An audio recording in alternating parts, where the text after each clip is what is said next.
Hello and welcome to my channel. तो चलिए शुरू करते हैं 2021 का रीजनिंग। आज डिस्कस करेंगे क्वेश्चन नंबर 11 से लेके 15 तक। तो क्वेश्चन 11 है, consider two statements and a question. दो स्टेटमेंट दिए हुए हैं और एक क्वेश्चन दिया हुआ है। स्टेटमेंट 1 है, Priya is 4 rank below Seema and is 31st from the bottom. Priya जो कि सीमा से 4 रैंक नीचे है और बॉटम से जो सारे बच्चे हैं उसमें से बॉटम से 31st रैंक पे है, 31वीं रैंक पे है। स्टेटमेंट 2 क्या कह रहा है, एना इज 2 रैंक अबव सीमा। सीमा से एना 2 रैंक ऊपर है और बॉटम से 37th रैंक पे है, 37वीं रैंक पे है। क्वेश्चन क्या बताना है, व्हाट इज सीमाज रैंक। सीमा की रैंक बतानी है from the top in the class of 40 student. 40 बच्चों की टोटल क्लास है, क्वेश्चन में ये गिवन है। सीमा की रैंक बतानी है टॉप से। तो चलिए देखते हैं स्टेटमेंट 1 से आ सकता है कि नहीं आंसर, या स्टेटमेंट 2 से, कि दोनों की जरूरत पड़ेगी। क्योंकि करेक्ट आंसर निकालना है, स्टेटमेंट 1 अलोन सफिशिएंट है, स्टेटमेंट 2 अलोन सफिशिएंट है, या स्टेटमेंट 1 और 2 दोनों सफिशिएंट है, या दोनों नहीं सफिशिएंट है। तो चलिए स्टेटमेंट 1 देखते हैं। प्रिया की रैंक सीमा की रैंक से 4 रैंक बिलो है। तो सीमा 4th रैंक पे हो गई प्रिया, और नीचे से इसकी रैंक है, बॉटम से इसकी रैंक है 31st। तो 31st तो प्रिया हो गई, मतलब इसके नीचे 30 चिल्ड्रंस और होंगे, 30 स्टूडेंट और होंगे। और क्या दिया हुआ है, क्लास में टोटल कितने बच्चे हैं, 40 बच्चे हैं। तो 31st तो प्रिया हो गई, 32nd 33 34 35 36 37 38 39 एंड 40, टोटल 40 चिल्ड्रन यहाँ तक हो गए। तो अब ऊपर से सीमा की रैंक नहीं निकल के आ जाएगी, 1 2 3 4 5 6। तो स्टेटमेंट 1 से तो सीमा की रैंक पता चल रही है। अब स्टेटमेंट 2 से देख लेते हैं।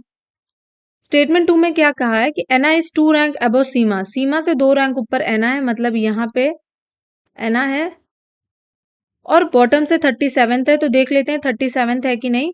31st पे प्रिया थी, 32 33 34 35 36 37, 37th पे है। तो अगर स्टेटमेंट 2 का भी यूज करते तब भी सीमा की रैंक पता चल जाती, क्योंकि 40 चिल्ड्रन गिवन है क्वेश्चन में। तो आंसर हमारा होगा आइदर स्टेटमेंट 1 अलोन और statement 2 alone is sufficient to answer the question.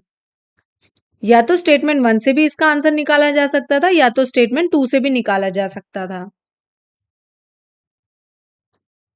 Next question है, consider two statements and a question. Statement क्या दी हुई है, each of A and D is heavier than each of B E and F but none of them is heaviest. Statement 1 कह रहा है A D B E F से वजन है, हैवी है, बट सबसे ज्यादा हैवी नहीं है। स्टेटमेंट 2 कह रहा है A is heavier than D but is lighter than C. Question क्या पूछा है, who is the heaviest among A B C D E. सबसे ज्यादा हैवीएस्ट पूछा है, कौन सबसे ज्यादा वजन है।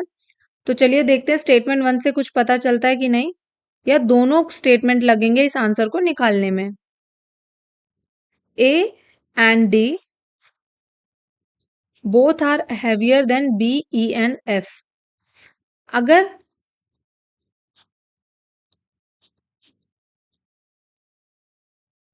अगर लाइटेस्ट या स्मॉलेस्ट पूछा होता तब तो नहीं पता चलता, बट हैवीएस्ट पूछा है तो आंसर निकलने के चांसेस हैं।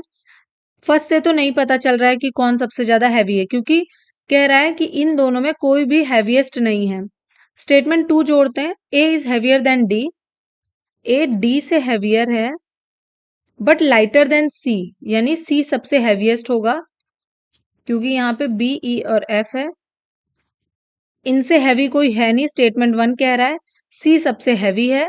तो आंसर हमारा क्या निकल के आएगा, सबसे हैवीएस्ट कौन सा है, आंसर सी होगा। Both statement 1 and statement 2 are required to answer the question.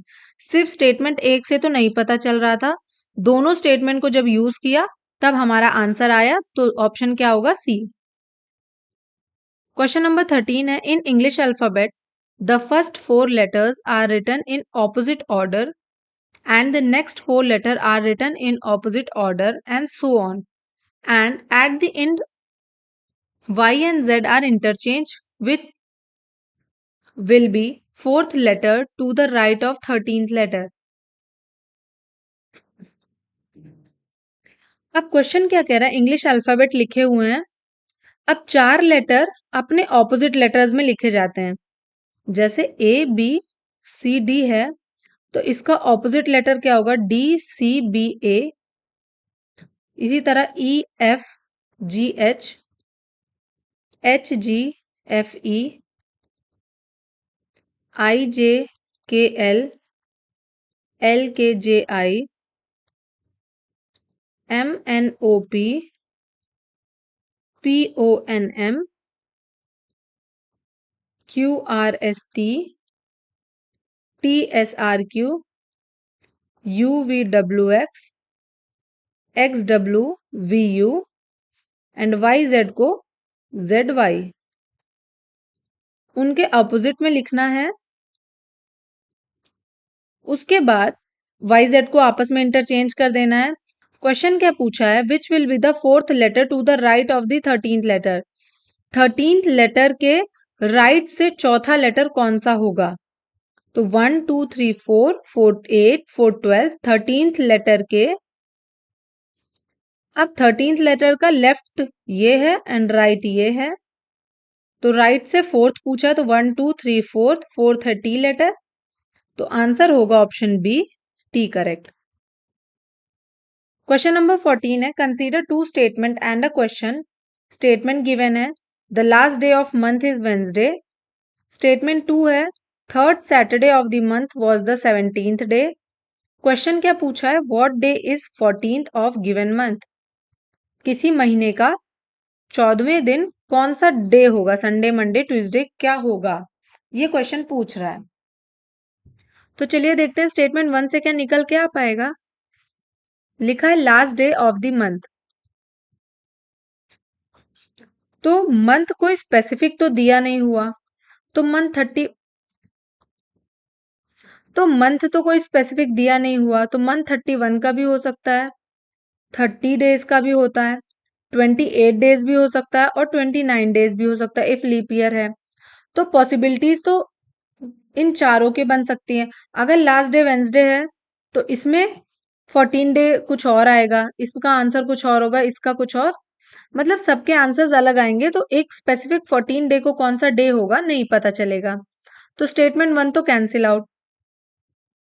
2 से देखते हैं कुछ मिलेगा आंसर। स्टेटमेंट 2 क्या कह रहा है, third Saturday of the month is 17th, यानी 17 तारीख को सैटरडे है।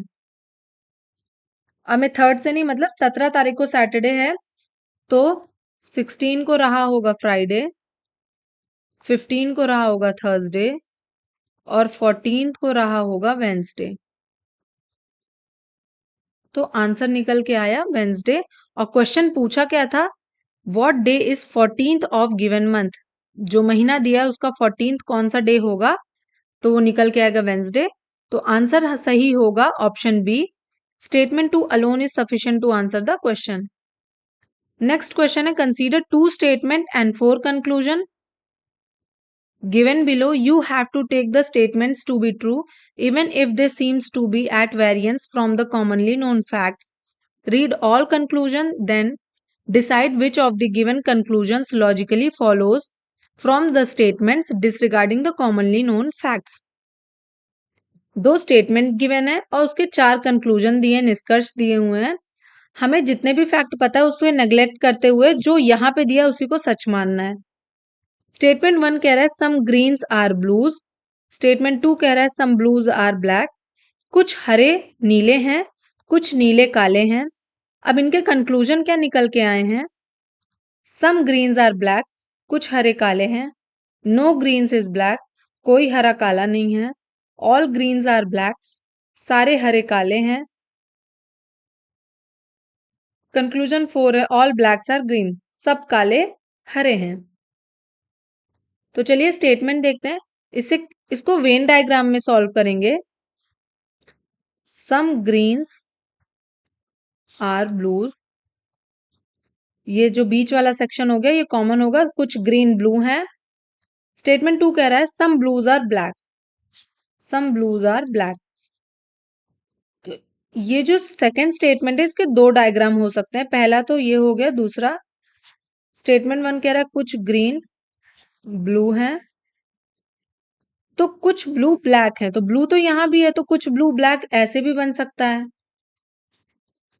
और जब स्टेटमेंट एंड कंक्लूजन के ऐसे वाले क्वेश्चंस हो, जब तक एक कंफर्म आंसर ना हो जाए, जिसके कोई ऑप्शंस निकले ही ना, एकदम कंफर्म आंसर हो कि हाँ ये इसका कंफर्म होगा, उसके ना और वेन डायग्राम्स बनेंगे ना ही उसके और कोई कंक्लूजन्स निकलेंगे, तभी वो आंसर करेक्ट होता है, वरना वो आंसर रॉन्ग ही होता है। तो कंक्लूजन 1 देखते हैं, सम ग्रीन्स आर ब्लैक्स, कुछ ग्रीन ब्लैक हैं। तो क्या स्टेटमेंट 1 में कोई भी ग्रीन ब्लैक दिख रहा है? नहीं, बट स्टेटमेंट 2 में दिख रहा है कुछ ग्रीन ब्लैक हैं। तो इसका आंसर तो कंफर्म नहीं हुआ, एक जगह नहीं दिख रहा, एक जगह कोई रिलेशन नहीं है और एक जगह है, तो 1 तो कैंसिल आउट।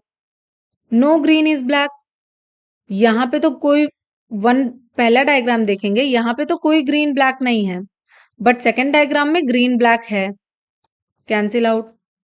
3 देखेंगे, ऑल ग्रीन, क्या सारे ग्रीन ब्लैक दिख रहे हैं? नहीं, तो ये भी कैंसिल आउट।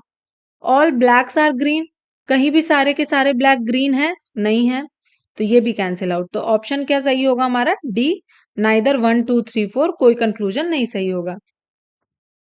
मिलते हैं नेक्स्ट वीडियो में। Thank you for watching my videos.